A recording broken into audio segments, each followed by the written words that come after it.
লক্ষ ওয়াক্ত নামাজের সওয়াব।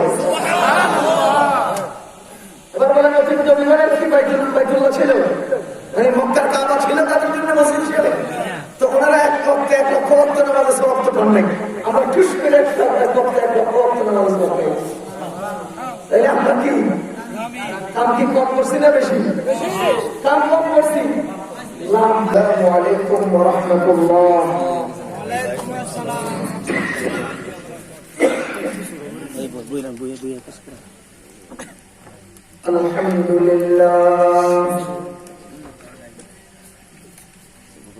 আলহামদুলিল্লাহ নাহমাদুহু ওয়া নাস্তাঈনুহু ওয়া নাস্তাগফিরুহু ونؤمن به ونتوكل عليه ونعوذ بالله من شرور أنفسنا ومن سيئات أعمالنا من يهده الله فلا مضل له ومن يضلله فلا هادي له ونشهد أن لا إله إلا الله وحده لا شريك له ونشهد أن سيدنا ونبينا وحبيبنا وحبيب ربنا ومولانا محمدا عبده ورسوله صلى الله تعالى عليه وعلى آله وأصحابه وبارك وسلم تسليما كثيرا كثيرا. أما بعد فقد قال الله تبارك وتعالى في كلامه المجيد والفرقان الحميد فلولا نفر من كل فرقة منهم طائفة ليتفقهوا في الدين ولينذروا قومهم إذا رجعوا إليهم لعلهم يحذرون. وقال تعالى كنتم خير أمة أخرجت للناس تأمرون بالمعروف وتنهون عن المنكر. وقال رسول الله صلى الله عليه وسلم من رأى منكم منكرا فليغيره بيده فإن لم يستطع فبلسانه فإن لم يستطع فبيده وإن لم يستطع فبلسانه وإن لم يستطع فبقلبه وذلك أضعف الإيمان. صدق الله العلي العظيم وصدق رسوله النبي الكريم ونحن على ذلك من الشاهدين والشاكرين والحمد لله رب العالمين.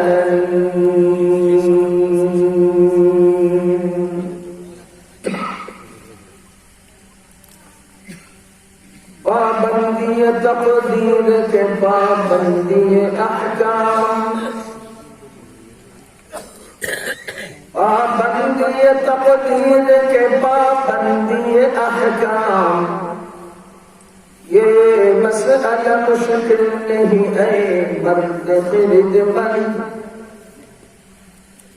اکی عالم सौ बार बदल जाती है तकदीर एक आन में सौ बार बदल जाती है तकदीर है उसका मुकल्लिद अभिना और शब मुरसल तकदीर के पाबंद नबाता तो जमादात तकदीर के पाबंद नबाता तो जमादात मोमिन फकत अहकाम इलाही करे पाबंद मोमिन फकत अहकाम इलाही करे पाबंद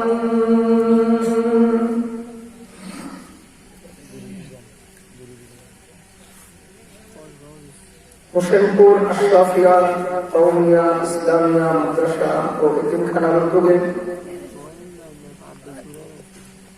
आयोजित आज के प्रथम 1 मार्च 2021 সোমবার বার্ষিক ওয়াজ ও দোয়া মাহফিলের আখেরি অধিবেশনের সম্মানিত সভাপতি সাহেব মুআজ্জাজ উলামায়ে কেরাম মুরব্বিয়ান ইলম যুবক ভাইরা ও বন্ধুরা বিভিন্ন এলাকা থেকে আগত সম্মানিত মুসলমান ভাইরা পর্দার আড়ালে অপেক্ষমান মায়েরা ও বোনেরা আল্লাহ রাব্বুল আলামিনের অশেষ মেহেরবানি যে আল্লাহ তাআলা আমাদেরকে মেহেরবানি করে দ্বীনের পরিবেশে এসে দ্বীনি মাহফিলে বসে দ্বীনি আলোচনা শোনার জন্য কবুল করেছেন শুকরিয়া আদায় করে জোরে সোরে বলবো আলহামদুলিল্লাহ। সম্মানিত উপস্থিতি, আশরাফিয়া কওমিয়া ইসলামিয়া মাদ্রাসা, এই মাদ্রাসা হলো কওমি মাদ্রাসা। একটা এলাকায় একটা কওমি মাদ্রাসা, সেই এলাকার জন্য গুরুত্বপূর্ণ দ্বীনের একটি ঘাঁটি। একটা কওমি মাদ্রাসা একটা এলাকার পাহারাদার, একটা কওমি মাদ্রাসা একটা এলাকার পাহারাদার, একটা কওমি মাদ্রাসা একটা এলাকার ঈমানী দুর্গ, আমলের দুর্গ। এই কওমি মাদ্রাসায় যে সকল আলেমগণ আছেন তারা উম্মতের পাহারাদার, উম্মতের জায়গা জমিনের পাহারাদার নন, উম্মতের ঈমান ও আমলের পাহারাদার, সবচেয়ে দামি সম্পদের পাহারাদার। যার কাছে যত বেশি দামি সম্পদ থাকে সে তত বেশি রিস্কে থাকে। যার কাছে যত বেশি দামি সম্পদ থাকে সে তত বেশি সচেতন থাকতে পারে। যে সময় পকেটে টাকা থাকে না, বাজারে গিয়ে বেপরোয়া চলে, কোনো চিন্তা করে না। আর যখন পকেটে টাকা থাকে তখন এক হাতকে টাইট করে আরেক হাত নাড়ে, যে পকেটের টাকা সে হাতটা নড়ে পড়ে। কেন? সচেতনতা, এই পকেটের টাকা আছে, দামি জিনিস আছে।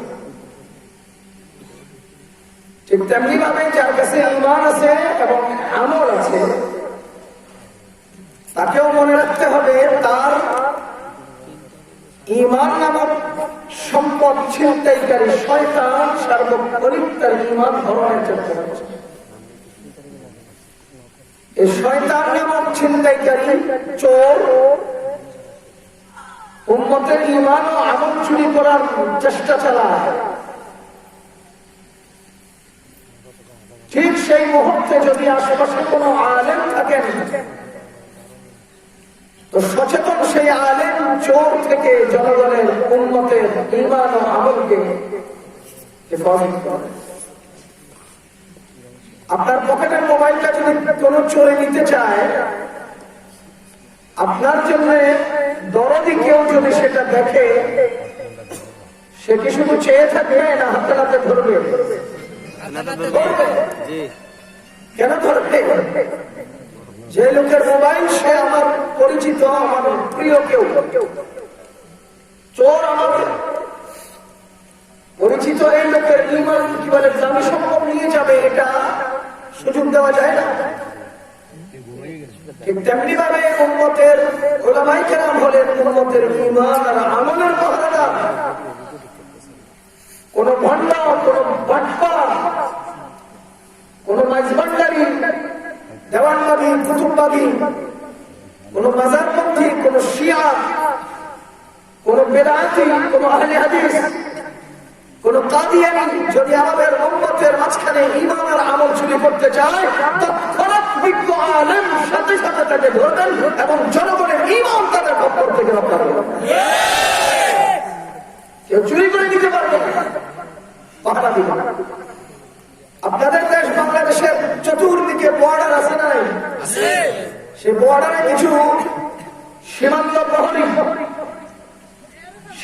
প্রহরী, আগে নাম ছিল বিডিআর, এখন নাম হয়েছে বিজিবি, আছে না নাই? তারা কি শুধু অফিসে বসে থাকে?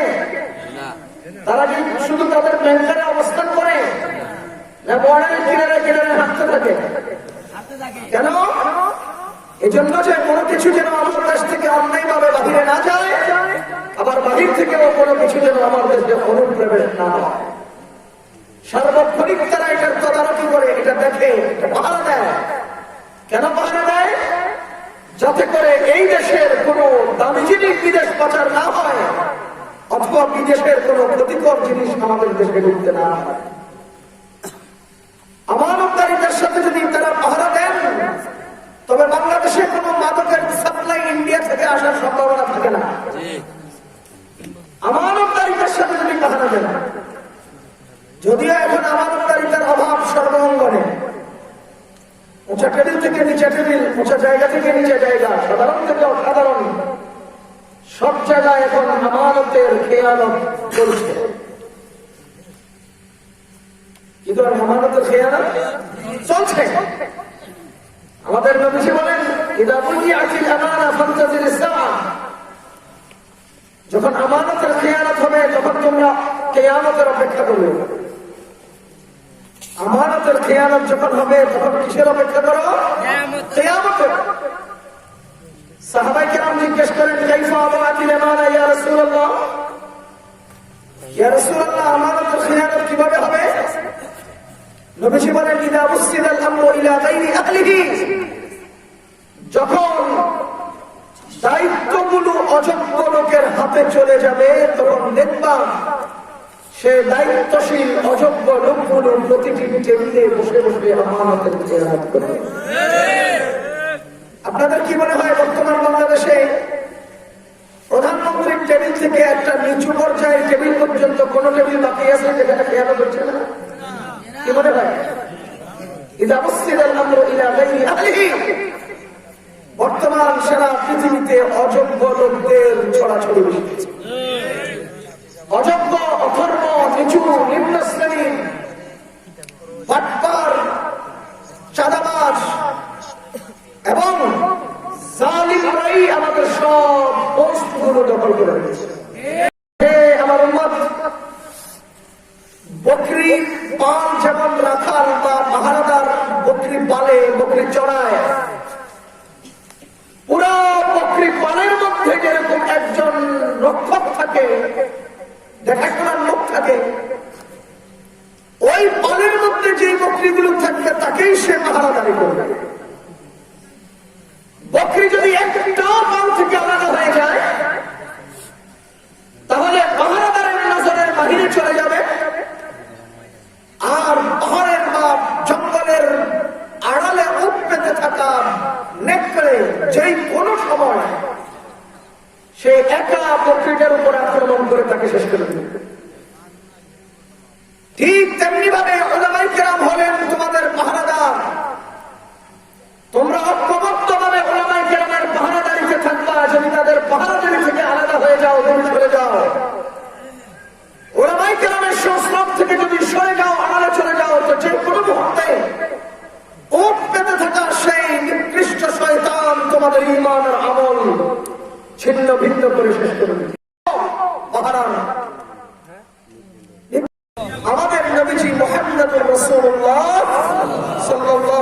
ওয়াসাল্লাম। আমি সহজে আপনাকে বোঝাবো, আল্লাহ তাআলা সকল নবীগণের চেয়েও আমাদের নবীজিকে সম্মানিত করেছেন। যেই যুগে যেই নবী দুনিয়াতে আগমন করেছেন, সেই যুগে সেই নবী ছিলেন সম্মানিত। কথা বুঝতেছেন আপনি? ইব্রাহিম আলাইহিস সালামের যুগে সর্বশ্রেষ্ঠ সম্মানী লোক কে ছিলেন? ইব্রাহিম আলাইহিস সালাম। নূহ আলাইহিস সালামের যুগে সর্বশ্রেষ্ঠ মর্যাদার অধিকারী কে ছিলেন? নূহ আলাইহিস সালাম। মুসা আলাইহিস সালামের যুগে সর্বশ্রেষ্ঠ মর্যাদার অধিকারী কে ছিলেন? মুসা আলাইহিস সালাম। ঈসা আলাইহিস সালামের যুগে সর্বশ্রেষ্ঠ মর্যাদার অধিকারী কে ছিলেন? ঈসা আলাইহিস সালাম। কিন্তু আমাদের নবীজি মুহাম্মদুর রাসূলুল্লাহ সাল্লাল্লাহু আলাইহি ওয়াসাল্লাম শুধু আমাদের নবীজির যুগে সর্বশ্রেষ্ঠ নন, তিনি আদম আলাইহিস সালাম থেকে কিয়ামত পর্যন্ত সর্বযুগে সর্বশ্রেষ্ঠ। আমি কি কথা বুঝতে পারতেছি? ইব্রাহিম আলাইহিস সালাম কি সর্বযুগের সম্মানী না ওনার যুগে? মুসা আলাইহিস সালাম কি সর্বযুগের সম্মানী না তার যুগে? কথা বুঝতেছেন? ঈসা আলাইহিস সালাম সর্বযুগের না তার যুগে? আর মুহাম্মদুর রাসূলুল্লাহ সর্বযুগের। বলেন সর্বযুগের। এটা প্রমাণ করার জন্য আল্লাহ তাআলা দুনিয়াতে অনেকগুলো ঘটনা ঘটাইছেন। আমি সবগুলো ঘটনা বলবো না, একটা বলবো। আল্লাহ রাব্বুল আলামিন আমাদের নবীজিকে মেরাজে নিয়েছেন কিনা? নবীজির মেরাজ হয়েছিল কিনা? আল্লাহর আরশ আসীম পর্যন্ত গেছেন। এই যাওয়াটাও নবীজি যে সর্বযুগের সর্বশ্রেষ্ঠ, এটা প্রমাণ। এরপরেও আল্লাহ তাআলা বাইতুল্লাহ থেকে নবীজি যখন বাইতুল মাকদাসে গেলেন, বাইতুল মাকদাসের সকল নবীগণকে আল্লাহ হাজির করলেন। কথা বুঝতেছেন? বাইতুল মাকদাসের সকল নবীগণকে আল্লাহ হাজির করলেন। এখন বলেন তো, ইব্রাহিম আলাইহিস সালাম ছিলেন কিনা সম্মানিত কিনা? কোন যুগে? তার যুগে। মুসা আলাইহিস সালাম সম্মানিত কিনা? বাইতুল মাকদাসে ছিলেন কিনা? কোন যুগে সম্মানিত? ঈসা আলাইহিস সালাম সম্মানিত কিনা? কোন যুগে? তিনি ছিলেন কিনা? ও মুসলমান, বাইতুল মাকদাসে তাদের জামানায় তারা যারা সম্মানিত ছিলেন, সমস্ত সম্মানিত নবীগণকে সেখানে আল্লাহ জমা করলেন। আর আল্লাহ তাআলা সকল সম্মানিত নবীগণের সামনে আমাদের নবীজিকে ইমাম বানিয়ে সর্বযুগের সম্মানিত করলেন। কার সামনে মওত করতে দিয়েছেন? সকল সম্মানিত নবীগণের সামনে। কথা বুঝতেছেন? ইব্রাহিম আলাইহিস সালাম সম্মানিত কিনা? সম্মানিত না? কোন যুগে? মুসা আলাইহিস সালাম, ঈসা আলাইহিস সালাম, আমাদের নবীজি এই সর্বযুগে এই কথা প্রমাণ করার জন্য আল্লাহ তাআলা বিভিন্ন যুগের সম্মানিত নবীগণকে পিছনে দাঁড় করালেন, আর আমাদের নবীজিকে সামনে ইমাম বানিয়ে সর্বযুগের সেরা সম্মানিত বানিয়ে দিলেন। তাহলে আমাদের নবীজি সর্বযুগের সর্বশ্রেষ্ঠ সম্মানিত মানুষ, ঠিক কিনা? আমাদের নবীজিকে আল্লাহ তাআলা আলাদা বৈশিষ্ট্য যতগুলো দিয়েছেন, এর মধ্যে একটা বৈশিষ্ট্য হলো নবীজির যে নাম মুহাম্মদ। আদম আলাইহিস সালাম থেকে আমাদের নবীজি পর্যন্ত পৃথিবীর কেউ কখনো কারো নাম মুহাম্মদ রাখেন নাই। আল্লাহ প্যাকিং করে এটা রেখে দিয়েছেন আলাদা। এই নাম তার হাবিবকে প্রথমে দিয়েছেন। মুহাম্মদ নামটাও আল্লাহ কাউকে দেন নাই, নবীজি দিবেন। এবার আপনারা বলেন, আমাদের নবীজির নামটা আল্লাহ তাআলা আলাদা করে রেখেছেন কিনা? বলেন না। এখন আসলে আমাদের সম্মান, আমাদের দাম। সকল নবীগণের যত উম্মত পৃথিবীতে অতীতে ছিলেন, আর আমাদের যুগে আমাদের নবীজির উম্মত যারা দুনিয়াতে আছেন, সমস্ত মানুষকে আল্লাহ তাআলা একত্রে বানালেন, কিন্তু একত্রে পাঠালেন না। মজার বিষয় হলো আল্লাহ তাআলা আমাদের নবীজির উম্মতদেরকে প্যাকিং করে আলাদা রেখে দিয়েছেন। এই লোকগুলো আখেরি নবীর উম্মত হবে। সুবহানাল্লাহ।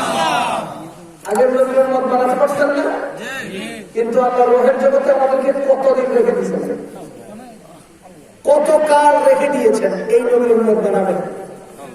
আমাদের দাম আছে না নাই? কুনতুম খায়রা উম্মাতিন, তোমরা সেরা উম্মত। আরেকটা উদাহরণ বা আরেকটা হাদিস আমি শুনেছি। একজন সাহাবী নবীজিকে জিজ্ঞেস করেন, ইয়া রাসূলুল্লাহ, কিয়ামতের ময়দানে তো অগণিত উম্মত জমা হবে, আপনি আপনার উম্মত চিনবেন কিভাবে? কি করেন? আজকে আওয়ামী লীগ জগতে আছে না? মানুষ তিন কারণে আওয়ামী লীগ করে। কয় কারণে? এক, আওয়ামী লীগ করার জন্য আওয়ামী লীগ করে, রাজনৈতিক ফায়দা নিবে, দল করবে, নেতাদের পিছনে পিছনে ঘুরু করবে, কিছু দু চার পয়সা খাবে, সিঙ্গারা সমুচা এগুলো খাবে, এই জন্য কিছু আওয়ামী লীগ করে। আছে না? নেই? আরেক গ্রুপ আছে, উনি আওয়ামী লীগ করে দেখে এমনি আওয়ামী লীগ করে, কিনলে করে তো ওরা করে দেখে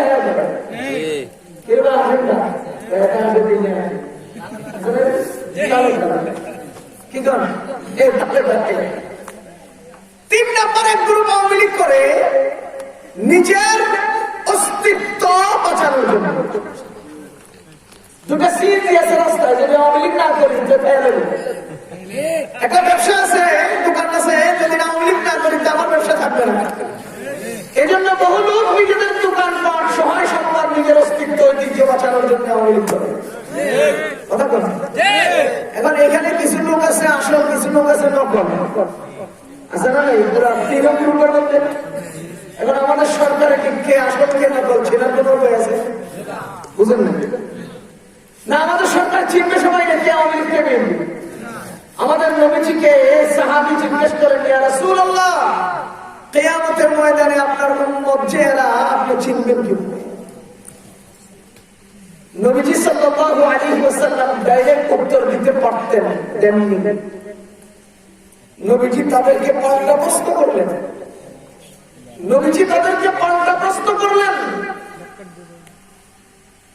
যদি কোনো ময়দানে অনেকগুলো ঘোড়া থাকে, সেই ঘোড়ার মধ্যে যদি কিছু চান কপাইয়া ঘোড়া থাকে, তোমরা সেই চান কপালে ঘোড়াগুলোকে আলাদা করতে কষ্ট হবে? সাহাবীগণ বলেন, না ইয়া রাসূলুল্লাহ। নবীজি বলেন, কিয়ামতের ময়দানে আমার উম্মত যে দুনিয়াতে নামাজ আদায়ের জন্য ওযু করেছে, এই ওযুর অঙ্গগুলো ঝলঝল করে জ্বলতে থাকবে, আর আমি উম্মতের ওযুর অঙ্গগুলো দেখে দেখে আমার উম্মত চিনে নেব। তাহলে বুঝা গেল আমাদের নবীজির উম্মতকে নবীজি ওযুর অঙ্গ দেখে দেখে চিনবেন। কথা বুঝতেছেন নি আপনারা? ও মুসলমান, এখানে আরো মজার ব্যাপার হলো কি, নবীজি প্রথম উত্তরে বলতে পারতেন না যে আমি উম্মতের ওযুর অঙ্গ দেখে চিনতে পারবো, পারতেন না? কিন্তু নবীজি আগে একটা প্রশ্ন করছেন, ও অনেকগুলো ঘোড়ার মাঝখানে চান কপালে ঘোড়া চিনতে কি তোমাদের করতে হবে? সাহাবায়ে কেরাম বলেন, না ইয়া রাসূলুল্লাহ। এই প্রশ্নের দ্বারা কি বোঝা যায়? আমাদের নবীজি আমাদেরকে চান কপাইলা বেশি। সুবহানাল্লাহ। কি বোঝা যায়? আমাদের নবীজি আমাদেরকে কি বলছেন? আল্লাহ কোরআনে আয়াত নাযিল করেন, কুনতুম খায়রা উম্মাতিন, তোমরা চান কপাইলা। কথা বুঝেন? কুনতুম খায়রা উম্মাতিন মানে তোমরা চান কপাইলা। নবীজি বলছেন এরা আমার উম্মত, ওরা চান কপাইলা। আমার উম্মতের ওযুর অঙ্গ ঝলঝল করে চলবে, আর আমি সেই উম্মতকে ওযুর অঙ্গ দেখে দেখে চিনে নেব। তাহলে আপনারা বলেন তো, এই হাদিস আর উদাহরণ, কোরআনের আয়াত ইত্যাদি কি আমরা কি বুঝলাম? আমরা চান কপাই, কোন আমরা আল্লাহ আমাদেরকে এই শ্রেষ্ঠত্ব জান্নাতে পৌঁছে পর্যন্ত রাখুন। আমিন। কুনতুম খায়রা উম্মাতিন, তোমরা হলে শ্রেষ্ঠ উম্মত, তোমরা হলে সর্বশ্রেষ্ঠ উম্মত। উখরিজাত লিন-নাস, মানুষের কল্যাণে তোমাদেরকে বানানো হয়েছে। কার কল্যাণে? ও মুসলমান আল্লাহর বান্দাগণ, কেউ একজন দাবী হওয়ার জন্য কারণ লাগে কিনা? বলেন, কারণ লাগে কিনা? বিনা কারণে দাবী হয়? ইমামে আযম আবু হানিফা রাহিমাহুল্লাহু তাআলা আনহুর নাম শুনেছেন? নাম শুনেছেন? মুসলমান আবু হানিফা রাহমাতুল্লাহ আলাইহির হাত কয়টা ছিল? বলেন না, কয়টা ছিল? পা কয়টা? চোখ কয়টা? কান কয়টা? মাথা কয়টা? শরীর কয়টা? মুসলমান আপনার হাত কয়টা? পা কয়টা? চোখ কয়টা? আবু হানিফা এত দামি হলেন, আপনি এত দামি হন না কেন? আবু হানিফা এত দামি হলেন, আমি এত দামি হই না কেন? সম্পদ তো দুজনের সমান। তাহলে দামি হওয়ার জন্য আলাদা কারণ লাগে। হে মুসলমান, আল্লাহ রাব্বুল আলামিন আমাদেরকে খায়রুল উম্মাত বলেছেন, শ্রেষ্ঠ জাতি বলেছেন, শ্রেষ্ঠ উম্মত বলেছেন, বিনা কারণে না কারণ আছে। আল্লাহু আকবার কাবীরা। আল্লাহ তাআলা আমাদেরকে শ্রেষ্ঠত্ব দান করেছেন, মর্যাদা দান করেছেন, আমলও বেশি দিয়েছেন, ফ্যাসিলিটি বেশি দিয়েছেন, সুযোগ সুবিধা বেশি দিয়েছেন। কথা বুঝতেছেন কি আপনারা? মুসলমান, এখানে একটা আনুষঙ্গিক প্রশ্ন করলে আর সহজে বুঝবেন। অতীতের নবীগণের উম্মত 1000 বছর হায়াত পেতেন। কয় হাজার বছর? আর আমাদের নবীজির উম্মত মাত্র 60 থেকে 70 বছর হায়াত পায়। ঠিক কিনা? প্রশ্ন হলো, কিয়ামতের ময়দানে হিসাব নিকাশের পরে জান্নাতে 1000 বছর হায়াত ওয়ালারা আগে যাবে না 60 বছর ওয়ালারা আগে যাবে?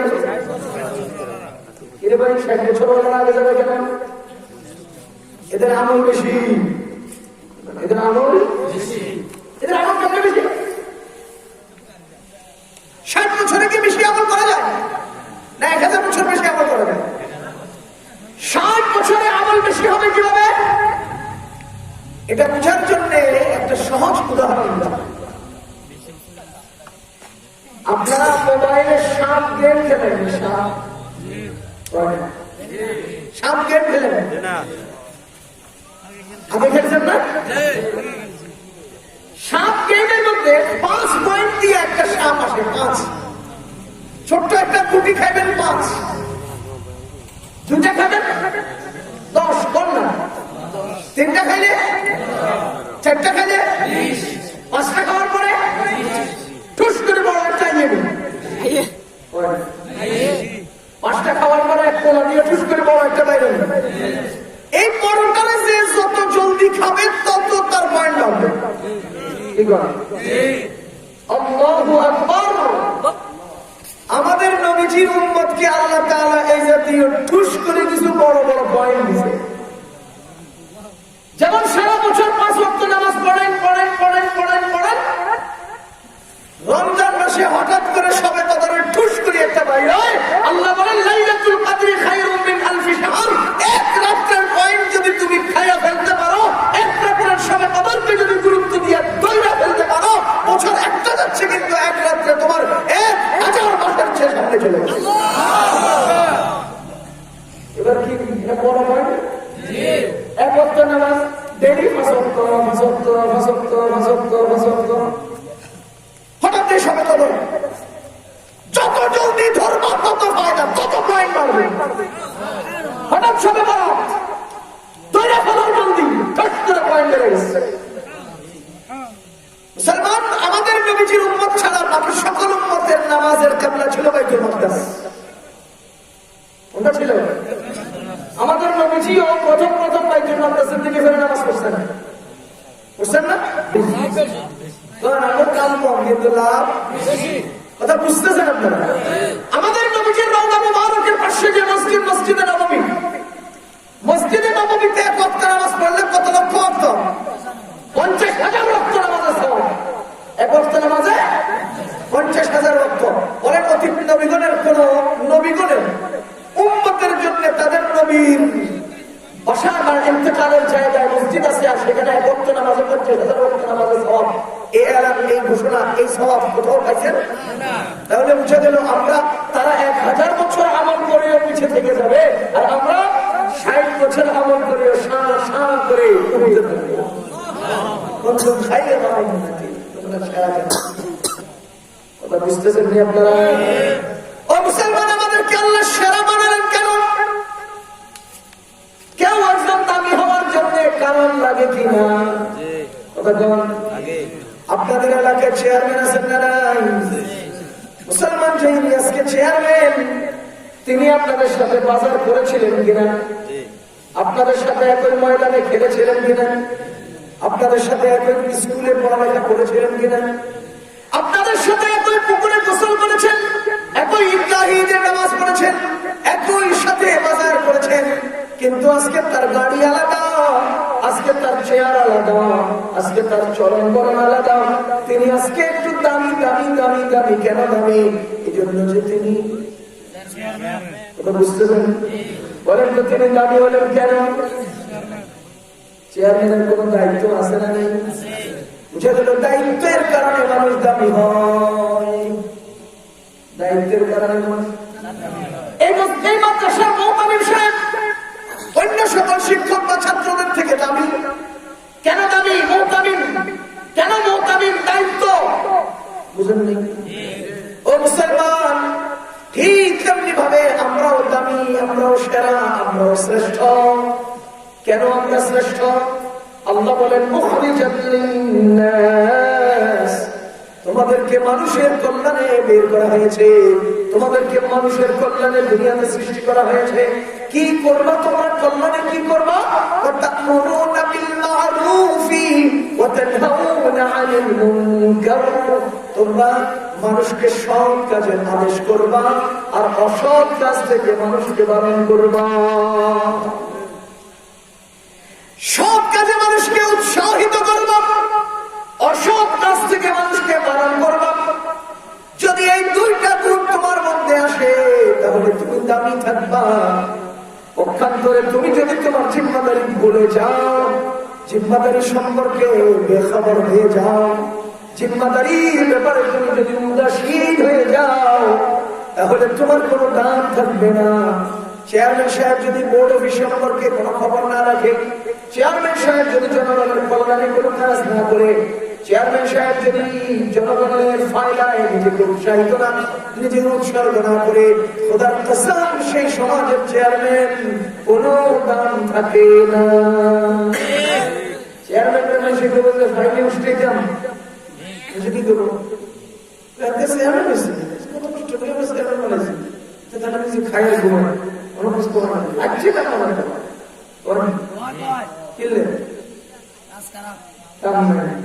দায়িত্ব ভুলে গেলে দাম কমে যায়। আমি তো বলা ছিল কেউ কেউ না, কেউ কিছু করতেও না, যেমনি ছিলাম এমনি ছিলাম, সবাই এক সমান ছিলাম। এখন দায়িত্ব পাইয়া যখন দায়িত্ব অবহেলা করে, তখন পাবলিকের দায়িত্ব দাম কমলে না হইল না আগের মতো থাকলো? কোন আগের মতো আছে না কমছে? তাহলে বুঝে যায় আল্লাহ রাব্বুল আলামিন আমাদেরকে যে দায়িত্ব দিয়েছেন, এই দায়িত্বে যদি আমরা অবহেলা করি বা দায়িত্বের কথা ভুলে যাই, তাহলে আমাদেরও দাম থাকে না। কুনতুম খায়রা উম্মাতিন উখরিজাত লিন্নাস, তোমাদেরকে মানুষের কল্যাণে বানানো হয়েছে। ও মুসলমান, এখানে একটা কথা না বললে নয়। আমরা প্রগতিশীল কিছু মানুষের মুখে মুখে মাঝে মধ্যে একটা স্লোগান শুনি, মানুষ মানুষের জন্য।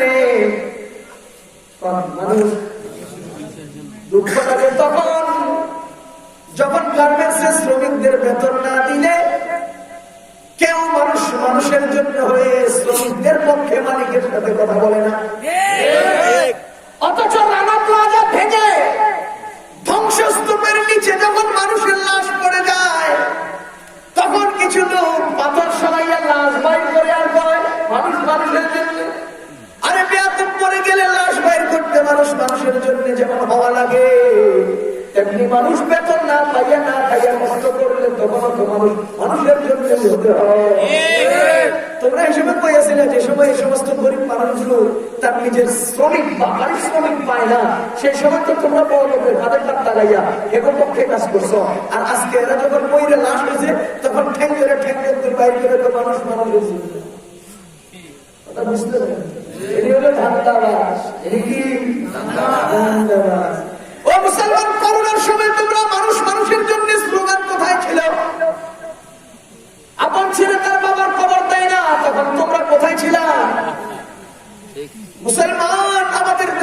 যদি মানুষ মানুষের জন্য হয়, তবে একমাত্র উলামায়ে কেরাম মানুষ মানুষের জন্য। যে সময় নিজের ছেলে তার বাবাকে কবর দিতে রাজি হয় না, যে সময় 7-8 বছরের অসুস্থ বাচ্চাটাকে গায়ে জ্বর রেখে আর ঝড়ের নিচে ফেলে মা বাবা দুজন পালিয়ে গেছে, মনে করেছে বাচ্চাটার করোনা হয়েছে, ওই জায়গা থেকে উঠিয়েছে আলেমগণ হাসপাতালে নিয়ে যায়, তারাই হলেন প্রকৃতপক্ষে মানুষ মানুষের জন্য। আমার আল্লাহ বলেন উখরিজাত লিন-নাস, মানুষকে বানানো হয়েছে মানুষের জন্য। উখরিজাত লিন-নাস, তোমাদেরকে বানানো হয়েছে মানুষের জন্য। তার মানে মানুষ মানুষের জন্য। মরে গেলে না বেঁচে থাকা কালে, কথা বুঝতেছেন আপনারা? মুসলমান, এই করোনা এখনো চাইলেও শেষ হয় নাই, করোনা এখনো শেষ হয় নাই।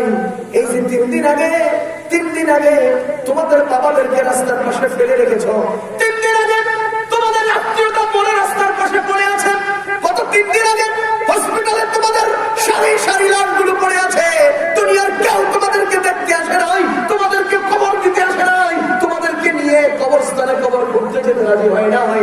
যে আলেমগণ তোমাদেরকে কবর দিলেন, যে আলেমগণ রাস্তা থেকে তুলে নিয়ে সসম্মানে জানাজা করলেন, যে আলেমগণ তোমাদেরকে ইজ্জতের সাথে দাফন করলেন, সেই আলেমগণকে 3 দিন যাইতে না যাইতে হাত ভাঙিয়ে ফেলার, ঘাড় মক্কায় দেওয়ার যে হুমকি দিচ্ছ, তোমাদের লজ্জা থাকা উচিত।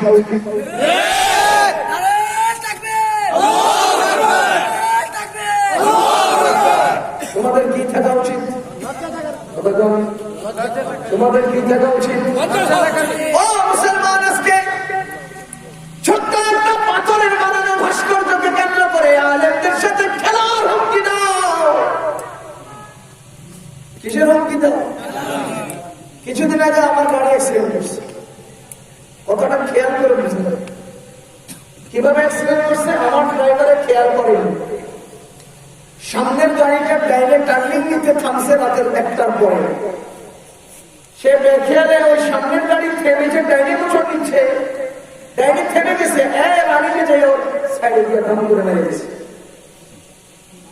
আমি গাড়ি থেকে নেমে হাত উঠে বললাম যে ভাই দাঁড়ান, আমরা এখান থেকে যাবো না, কথাবার্তার মাধ্যমে সমাধান করবো। গাড়ি চালাইছে যে সে বাসা থেকে একটা লোককে ডেকে আসছে, আনার পরে ওই লোক এসে ড্রাইভারের মারতে শুরু করছে, বিশ্রী ভাষায় কথাবার্তা, বেয়াদবি। ওরা আমি সরে গেছি। এরপরে আমি তাকে জিজ্ঞেস করলাম, দেখেন আমার গাড়িটাও টাকার কেনা, লোহার বানানো, আপনার গাড়িটাও টাকার কেনা, লোহার বানানো। কিসের বানানো? লোহার সাথে লোহা ধাক্কা লাগছে, একটা ভাঙছে, একটা খুলে গেছে, একটা পড়ে গেছে। টাকা খরচ করলে এটা আবার জায়গা মতো দাঁড়ায় যাবে। আপনি মানুষ করলেন, লোহায় ধাক্কা লাগছে, রক্ত বেরিয়েছে, থাপ্পড়টা দিচ্ছেন, তার চোখের পানি বেরিয়েছে, কি জবাব দিবেন? বুঝেন নাই? বুঝেন নাই?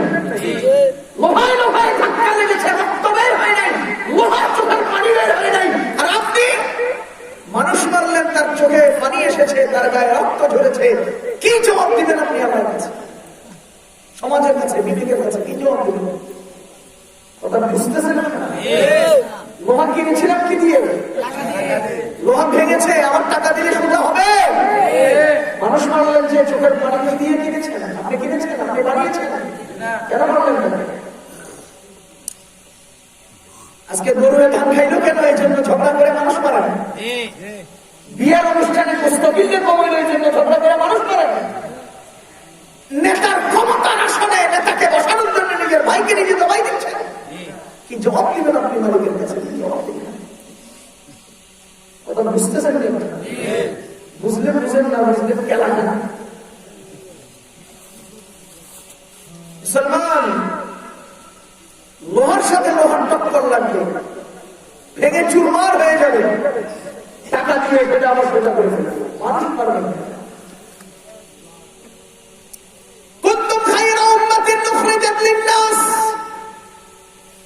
মানুষ মানুষের জন্য, মানুষ মানুষের জন্য, মানুষ মানুষের জন্য, বলেন মানুষ মুসলমান, এবার আমি জিজ্ঞেস করতে চাই, দুনিয়ার জন্য মানুষ না মানুষের জন্য দুনিয়া?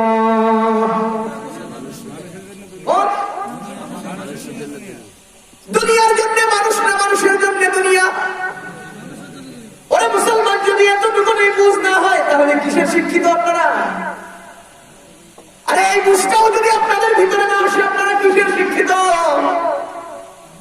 দুনিয়ার জন্য মানুষ নয়, মানুষের জন্য দুনিয়া। পৃথিবীর জন্য মানুষ নয়, মানুষের জন্য পৃথিবী। কথা বুঝতেছেন আপনারা? এই যে আমি চেয়ারে বসলাম, এটা কি পৃথিবীর অংশ কিনা? চেয়ারটা পৃথিবীর অংশ কিনা? এটা একটা গাছ ছিল সোজা,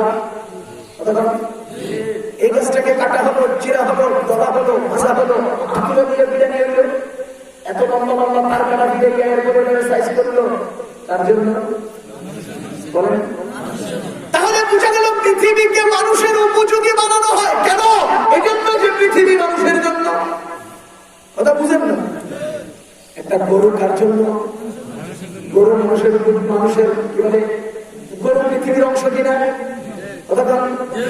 এই গরুর গলা কাটা হলো, চামড়া ছেলা হলো, গরুটা ছিঁড়ে বের করে আনা হলো, গোশত কাটা হলো, হাড্ডির টুকরা টুকরা করা হলো, গরম পানিতে মশলা দিয়ে সিদ্ধ করা হলো, আপনার মানে দেওয়া হলো কেন? এবার আপনারা বলেন তো, মানুষ পৃথিবীর জন্য না পৃথিবী মানুষের জন্য? এ মুসলমান, আপনার বিবেককে জিজ্ঞেস করতে চাই, যদি একজন অসুস্থ মানুষকে সুস্থ করার জন্য পৃথিবী বিক্রি করা লাগে, আপনি বলেন মানুষের জন্য যদি পৃথিবী হয়, প্রয়োজনে পুরো পৃথিবী বিক্রি করবেন, তবুও মানুষকে বাঁচাইতে হবে। কথা বুঝতেছেন? যুবক ভাইয়েরা বুঝতেছেন? যদি সারা পৃথিবী বিক্রি করেও একজন মানুষকে বাঁচানো লাগে, যেহেতু পৃথিবী মানুষের জন্য, তো মানুষের যতক্ষণ প্রয়োজন ততক্ষণ পৃথিবী ব্যবহৃত হবে। কিন্তু আমার প্রশ্ন হলো, এই যুবক ভাইয়েরা, আজকে কিছু লোক তার ক্ষমতার জন্য মানুষ মেরে ফেলতেছে, ক্ষমতার জন্য তোমাকে কিনে নিচ্ছে, তুমি তার কাছে বিক্রি হয়েছ, নিজের হাতে নিজের ভাইকে জোগাই দিয়ে দিচ্ছ। তাহলে এবার তোমার বিবেক কি বলতেছে, মানুষের জন্য পৃথিবী না পৃথিবীর জন্য তুমি? তুমি যে জবাই হইলা কিসের জন্য? ক্ষমতার জন্য না? তুমি যে মার খাইলা কিসের জন্য? ক্ষমতার জন্য। তো তোমার অঙ্ক কি বলে? পৃথিবীর জন্য আমি। তোমার অঙ্ক কি বুঝে? পৃথিবীর জন্য আমি, ক্ষমতার জন্য তুমি, নেতার জন্য তুমি, লাঠি হাতে আরেকজনের পক্ষে হয়ে তুমি আরেকজনের ঘর ভাঙছ, তো কি দাঁড়াইল? পৃথিবীর জন্য তুমি। তুমি তো গাধা, তুমি তো গাধা, তুমি তো গাধা। পৃথিবীর জন্য মানুষ হতে পারে না, মানুষের জন্য পৃথিবী। পৃথিবীর জন্য মানুষ না, মানুষের জন্য পৃথিবী। আর মানুষ মানুষের জন্য, বুঝলেন? মানুষ মানুষের জন্য, পৃথিবী মানুষের জন্য। মানুষ পৃথিবীর জন্য নয়, মানুষ তার জাতি ভাইয়ের জন্য, মানুষ তার আরেক মানুষের জন্য। এজন্যই আল্লাহ বলেন, কুনতুম খায়রা উম্মাতিন, তোমরা হলে শ্রেষ্ঠ উম্মত, উখরিজাত লিন-নাস, তোমাদেরকে বানানো হয়েছে মানুষের জন্য। মানুষ মানুষের জন্য, মানুষ। কথা বুঝতেছেন? ও মুসলমান, দুনিয়া কার জন্য? আর মানুষ কথা বলেন, পৃথিবী কার জন্য? আর মানুষ মানুষের জন্য। মানুষ মানুষের জন্য, মানুষ মানুষের জন্য। এই বুঝটা অন্তরে ঢুকাও, মানুষ পৃথিবীর জন্য না, পৃথিবী মানুষের জন্য।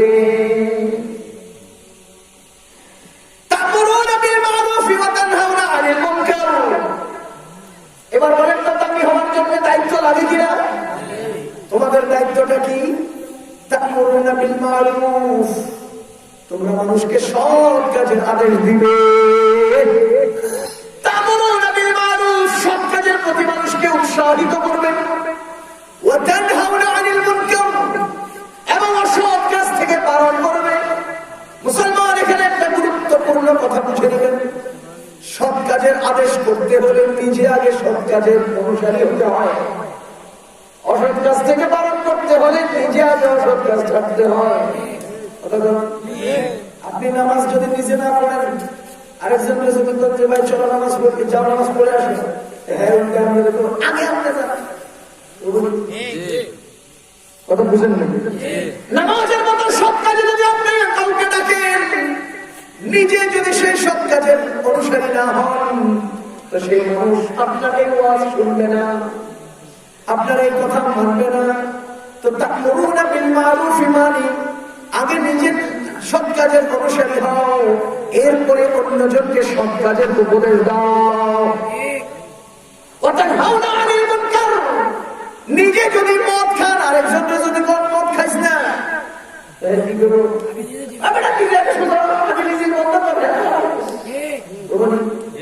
তাহলে বুঝে দিল, আগে অসৎ কাজ থেকে নিজেকে বারণ করেন, এরপরে অন্যকে অসৎ কাজ থেকে বারণ করেন, নিজে অসৎ কাজ থেকে বিরত থাকেন, তারপরে আরেকজনকে বারণ করেন।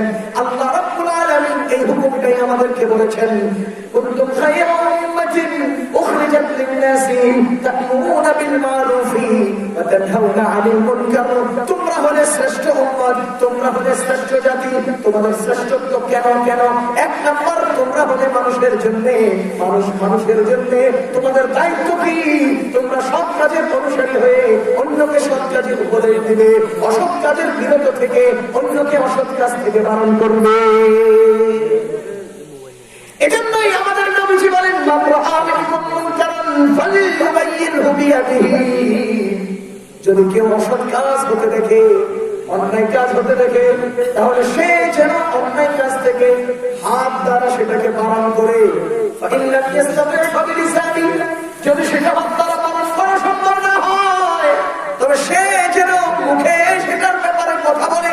ওয়াইন লাম ইস্তাতি' ফাবিকলবিহি, আর যদি মুখেও বলা সম্ভব না হয়, তো অন্তরে সে অসৎ কাজ থেকে অসৎ কাজটাকে ঘৃণা করবে।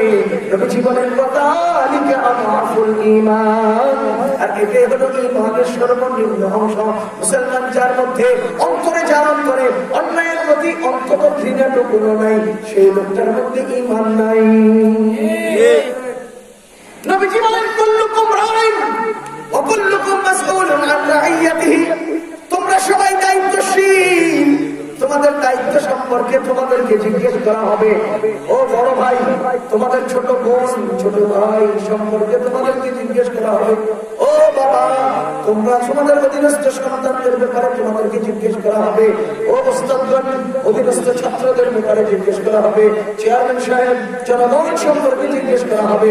ইমাম সাহেব, মুসল্লি সম্পর্কে জিজ্ঞেস করা হবে। বক্তা সাহেব, শ্রোতা সম্পর্কে জিজ্ঞেস করা হবে। শ্রোতা সাহেব, বক্তা সম্পর্কে জিজ্ঞেস করা হবে। ও ভাই, ভাই সম্পর্কে জিজ্ঞেস করা হবে। মা তার সন্তান সম্পর্কে জিজ্ঞাসিত হবে। এই মুসলমান, অধীনস্থ কর্মচারী সম্পর্কে আমাকে জিজ্ঞেস করা হবে। কর্মচারীদেরকে চেয়ারম্যানের আমানত ঠিক মতো পালন করেছিল কিনা সেই ব্যাপারে জিজ্ঞেস করা হবে। তার মানে কেউ বাদ নাই যার জিম্মাদারি সম্পর্কে জিজ্ঞাসিত হবে না। এবার বলেন তো, আমার সামনে অন্যায় হচ্ছে, জিজ্ঞেস করবেন কিনা? কোন একটা সৎ কাজ হচ্ছে, আমি দেখছি, আমি হেঁটে চলে গেলাম, নিজে চললাম না, গেলাম না, জিজ্ঞেস করা হবে কিনা? এইভাবে আমাদের প্রত্যেকের জিম্মাদারি সম্পর্কে জিজ্ঞেস করা হবে। আচার কোনো এজন্য ভাই, আমরা মানুষের জন্য হব। মানুষকে যদি আমরা হেল্প করি, সহযোগিতা করি, আমাদের অনেক লাভ। আল্লাহ রাসূল সাল্লাল্লাহু আলাইহি ওয়াসাল্লাম বলেন, ইন্নাল্লাহা ফি আউনিল আবদি মা কানা আল আবদু ফি আউনি আখিহি। যে ব্যক্তি তার অন্য ভাইয়ের সহযোগিতা করে, তো আল্লাহ নিজে তার সাহায্যে লেগে থাকে। কি মজার কথা! এজন্য পারবো না ইনশাআল্লাহ মানুষের জন্য কিছু করতে? বলেন, পারবো ইনশাআল্লাহ। সৎ কাজের প্রতি মানুষকে উৎসাহিত করবো, উদ্বুদ্ধ করবো, আর অসৎ কাজ থেকে মানুষকে বারণ করার চেষ্টা করবো ইনশাআল্লাহ। আল্লাহ তাআলা আমাদেরকে এই কথাগুলো মানার, আমল করার তৌফিক দান করুন। এই মাদ্রাসাকে আল্লাহ তাআলা কবুল করুন। হোসেনপুর আশরাফিয়া কওমি ইসলামিয়া মাদ্রাসা, আপনারা অল্প কয়েকজন লোক আছেন, উঠবেন না, মুনাজাত করে যাব। আর আমার লিখিত ইমাম আবু হানিফা রাহমাতুল্লাহ আলাইহির জীবনী মুআশারাতের উপরে লেখা জনপ্রিয় হবে এভাবে সহ মাদকের কালগ্রাস ধ্বংসের মুখে